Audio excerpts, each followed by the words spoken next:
GeM TV நேயர்கள் அனைவருக்கும் வணக்கம். இந்தியா பார்த்தீங்கன்னா ரயில்வே நெட்வொர்க்கில் வந்து ஒரு மிகப்பெரிய நெட்வொர்க். அதாவது உலகத்திலேயே 4வது இடத்தை பிடிச்சிருக்கிறது பார்த்தீங்கன்னா நம்ம இந்தியா தான். நம்ம எல்லாத்துக்குமே தெரியும் இந்தியா வந்து ஒரு மிகப்பெரிய ரயில்வே நெட்வொர்க் அப்படின்னு சொல்லிட்டு. பயணிகள் ட்ரெயின் மட்டும் பார்த்தீங்கன்னா 13,000 ட்ரெயினுக்கு மேலே வந்து நம்ம இந்தியாவில் வந்து ஓடிட்டு இருக்கு. புறநகர் ட்ரெயின்கள், அதுக்கப்புறம் பார்த்தீங்கன்னா இந்த வெளியூருக்கு போகக்கூடிய ட்ரெயின்கள், அது மட்டும் இல்லாமல் வெளி மாநிலங்களுக்கு போகக்கூடிய ட்ரெயின்கள், இந்த மாதிரிலாம் வந்து நிறைய விதமான ட்ரெயின் வந்து நம்ம இந்தியாவில் வந்து ஓடிட்டு இருக்கு. நம்ம இந்தியன் ரயில்வேஸோட அதாவது ரயில்வேவுடைய நீளம் மட்டும் பார்த்தீங்கன்னா 900 கிலோமீட்டர் வந்து வரும் அப்படின்னு வந்து சொல்றாங்க. இந்தியா முழுவதுமே வந்து நிபுணர்கள்லாம் வந்து இதை சொல்றாங்க.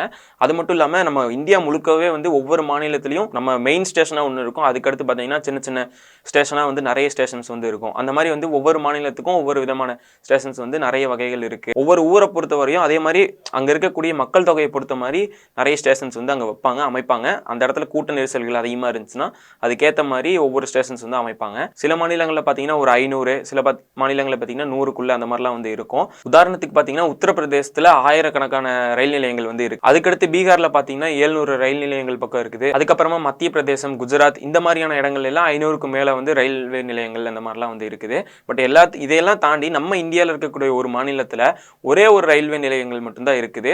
ஆனா இந்த நாட்டுடைய மக்கள் தொகை பாத்தீங்கன்னா 12 லட்சத்துக்கு மேல வந்து இருக்காங்க. ஆனா என்னன்னு தெரியல, இது எதுக்காக வந்து இங்க ஒரே ஒரு ரயில்வே நிலையங்கள் வந்து இருக்கு அப்படின்னு பாத்தீங்கன்னா, அந்த இடத்துல வந்து நம்ம இந்த ஊட்டி, கொடைக்கானல், மூணார் இந்த மாதிரி மலை சார்ந்த இடங்கள்லாம் இருக்கும்ல, அந்த மாதிரி இடம் தான் வந்து அங்கேயுமே இருக்குது. அது வந்து ஒரு அழகான ஒரு மலை கிராமம் அப்படின்னு சொல்கிற மாதிரி தான் வந்து அந்த இடமுமே இருக்கும். நிறைய மலைகள் வந்து செங்குத்தாகவும் அந்த இடத்துல பாதைகள் போட முடியாத மாதிரியான ஒரு வழிகளும் அங்கே இருக்கிறனால தான் அங்கே வந்து ஒரே ஒரு ரயில் நிலையம் மட்டும் வந்து வச்சுருக்காங்க. மசோரம் அப்படிங்கிற ஒரு மாநிலத்தில் பைராபி அப்படிங்கிற அந்த ஒரே ஒரு ஸ்டேஷன் மட்டும்தான் கட்டியிருக்காங்க. 2016 அந்த ஸ்டேஷனை வந்து மேம்படுத்துறதுக்கான வேலைகள்லாம் நடந்து அந்த ஸ்டேஷனில் 4 நடைமேடைகள் இருக்கிற மாதிரி வந்து அந்த ஸ்டேஷனை வந்து புதுப்பிச்சிருக்காங்க. அதுக்கு முன்னாடி இருக்கிற ஸ்டேஷனும் அதுக்கு அடுத்து போகிற ஸ்டேஷனுடைய அதாவது டிஸ்டன்ஸ் பார்த்தீங்கன்னா 90 கிலோமீட்டர் கிட்ட வருது. அதை தாண்டி தான் வந்து அடுத்த ஸ்டேஷனே போக முடியும். அந்த மாதிரி தான் இருக்குது. இடையில எந்த விதமான ஒரு சின்ன ஸ்டேஷன், ஒரு சின்ன ஒரு ரயில் நிலையம் அந்த மாதிரி வந்து எதுவுமே கிடையாது. அந்த ஸ்டேஷன்லேருந்து அடுத்து 51 கிலோமீட்டரில் இன்னொரு ஸ்டேஷனை வந்து நம்ம ரெடி பண்ணலாம் அப்படின்னு சொல்லி 2000 கோடிக்கு மேலே வந்து ஒரு திட்டங்கள் வந்து ஒதுக்கியிருக்காங்க அந்த மாநிலத்தோட கவர்மெண்ட் வந்து. ஆனால் இதில் ஒரு சிக்கலான விஷயம் அவங்களுக்கு என்ன அப்படின்னு பார்த்தீங்கன்னா, அந்த இடம் ரொம்ப மலைப்பகுதியான இடமா இருக்கிறனால அந்த இடத்துல அவங்க இந்த கட்டுறது வந்து ஒரு கடினமான விஷயம் அப்படின்னு வந்து சொல்லிட்டு இருக்காங்க. ஆனால் அந்த இடத்துல ஒரு ஸ்டேஷன் வந்து நிறுவிட்டாங்கன்னா அது வந்து ரயில்வே போக்குவரத்துக்கான ஒரு முக்கியமான இடமா வந்து மாறிடும் அப்படின்னு வந்து சொல்லிட்டு இருக்காங்க.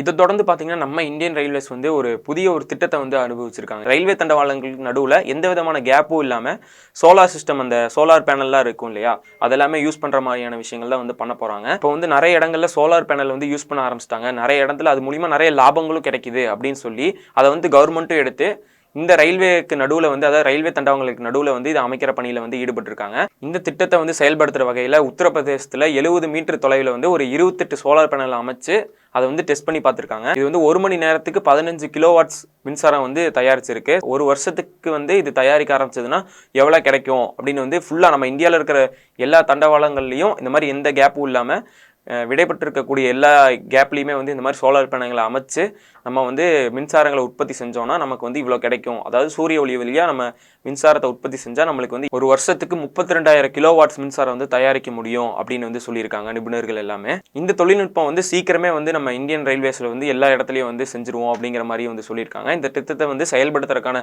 வேலைகளும் இப்போ வந்து நடந்துட்டு இருக்கு. இது எந்த விதமான பாதிப்பும் ஏற்படாது. ஏன்னா இப்போ நம்ம தண்டவாளங்களை சரி செய்யறதுக்காகவோ இல்லை வேற ஒரு பணிக்காகவோ அந்த இடத்துல நம்ம ஏதாவது ஒரு விஷயம் செய்யும் போது வந்து அது வந்து ஒரு தடையா இருக்கும் அப்படின்னு பார்த்தீங்கன்னா அந்த மாதிரிலாம் எதுவுமே இருக்காது. அது ஈஸியாக கழட்டி மாற்றக்கான ஒரு சூழ்நிலை வந்து அங்கே இருக்கும் அப்படிங்கிற மாதிரி வந்து தெரிவிச்சிருக்காங்க. இந்த சோலார் பேனல் திட்டத்தை வந்து நீங்கள் என்ன நினைக்கிறீங்க அப்படிங்கிறது எல்லாமே வந்து கமெண்ட்ஸாக சொல்லுங்கள். அதே மாதிரி இந்தியாவில் இருக்கக்கூடிய அந்த ஒரே ஒரு மாநிலத்தில் இருக்கக்கூடிய ஒரே ஒரு ரயில் நிலையம், இதை பற்றி எனக்கு வந்து இப்போ தான் தெரியும் அப்படின்னு நீங்கள் நினச்சிங்கன்னா அதை பற்றி வந்து கமெண்ட்டில் சொல்லுங்கள்.